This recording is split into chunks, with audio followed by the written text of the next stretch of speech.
योजना झुटी आहे, योजना खोटी आहे। मला सांगा तुमच्या कोणाकोणाकडे योजनेचे पैसे आले? हात वर करा।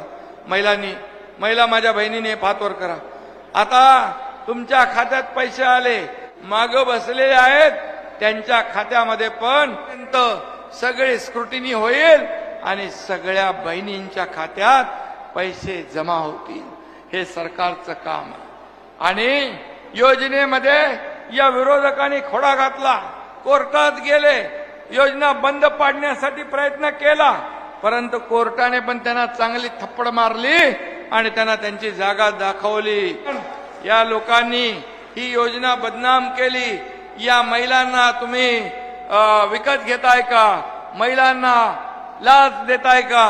काय काय बोलले। माझ्या बहिणींना बोलताना थोडी लाज तरी वाटली पाहिजे होती, मनाची नाही जनाची तरी वाटली पाहिजे होती। आणि म्हणून मी आपल्याला सांगतो, त्याच्यानंतर म्हणाले लाडक्या भावाचं काय? लाडका भाऊ योजना पण आपण आली।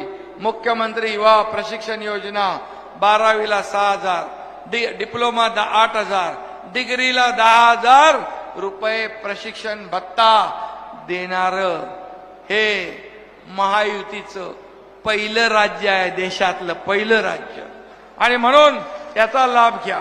त्याचबरोबर 3 मोफत गॅस सिलेंडर देण्याचा निर्णय आपण घेतला। मुलींना मोफत शिक्षण देण्याचा निर्णय घेतला। डॉक्टर व्हायचं, इंजिनियर व्हायचं, वकील व्हायचंय, जे काय व्हायचंय त्यामधून मुलींना सरकार पैसे भरणार। माझे बांधव आहेत, शेतकरी आहेत, त्यांना 7.5 HP पंपाने जे शेती करतात त्यांचं वीज बिल माफ करण्याचा आपण निर्णय घेतला। आज वयोश्री योजना केली आहे। ज्येष्ठांना आपण 3,000 रुपये त्यांच्या डीबीटी खात्यामध्ये जमा करणार। तीर्थदर्शन योजना आपण करणार। अशा अनेक योजना आपण केल्या। लेक लाडकी लखपती योजना केली।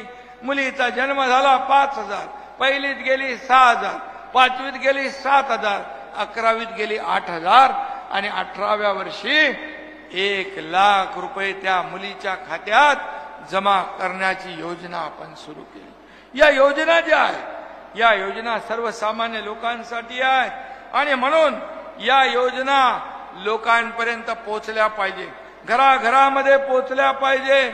म्हणून तुम्ही प्रयत्न केले पाहिजे। मी आपल्याला एवढंच सांगतो, आपण दिलेला शब्द पाळणारे लोक आहोत। आपण बाळासाहेबांच्या विचारासाठी सरकार सोडलं, सत्ता सोडली, परंतु काही लोकांनी बाळासाहेबांचे विचार सोडून खुर्ची पकडली।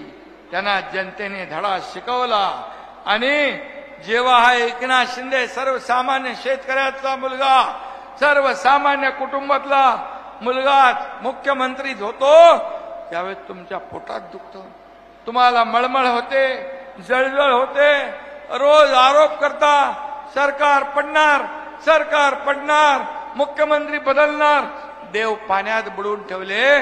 परंतु जोपर्यंत ही जनता माझ्या बरोबर आहे तोपर्यंत मला कसलीही चिंता नाही, चिंता नाही। सत्ता येते जाते, पण बाळासाहेब म्हणायचे सत्ता येते जाते, सत्ता जाते, पण नाव एकदा गेलं की ते पुन्हा येत नाही। आणि म्हणून शिवसैनिकाचं खच्चीकरण, धनुष्यबाण तुम्ही घाण टाकला तो सोडवण्यासाठी आणि शिवसेना वाचवण्यासाठी या बाळासाहेबांच्या सैनिकाने, आनंद दिघे साहेबांच्या सैनिकाने उठाव केला।